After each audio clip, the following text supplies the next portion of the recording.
It is to abreast what is happening in the world and how the other countries are facing this climate change and CBD and all new terms are coming.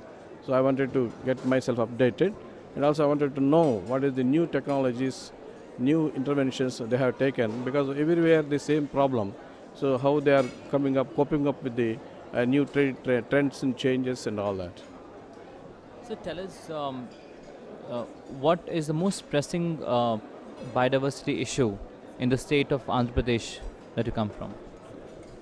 As we all know, it is the degradation of forests and also conversion of forest lands into paddy fields and other things. We are losing a lot of greenery. That is the biggest concern about everywhere. Everywhere in urban areas also, these modernization and all that. All the roads are widened and old roads are cut, the trees are cut, and to grow those big trees, it will take a lot of time. So that is the concern about the in urban environment as well as the rural environment. So with decades of experience of having worked, towards mitigation of climate change impacts and biodiversity conservation, tell us about your work over the last few years towards the impacts of towards mitigating the impacts of climate change and related issues. So to mitigate this climate change, best thing is to plant up more trees. So we have been involved in the AP Forest Development Corporation. Every year we raise about 5 to 10,000 hectares of plantations, eucalyptus coronal plantations, and we harvest them. Means carbon sequestration is done as a pulpwood and other commodities. We have also some plantations of cashew plantations, coffee plantations, then bamboo plantations. We have got diversified activities.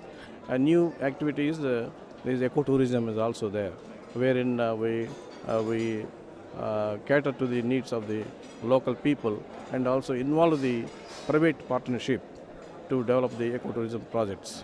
That's what we have been doing. The raising of the trees is the best solution to mitigate this climate change. So, talking about ecotourism, it's one of the most upcoming things in India, where we're trying to ensure, because tourism is a big industry. So, how we integrate tourism with sustainability. So, tell us more about ecotourism activities. Because of that only we have to go to the bring the new what is it, products and new technologies and all that. That's why we are taking the help of the private partnerships. As a government organization, we will not be able to bring the new advanced technologies and all that. The private partnership that will help us to get the advanced technologies and all that, and also they can afford to put forth a lot of their money and develop these areas, and where we are unable to do it. At the same time, the interest of the local people is not jeopardized. So they are also involved, and how best they could be, their livelihoods could be improved, and the technology, they are upgraded their knowledge and their skills and all that. They are also involved in these projects.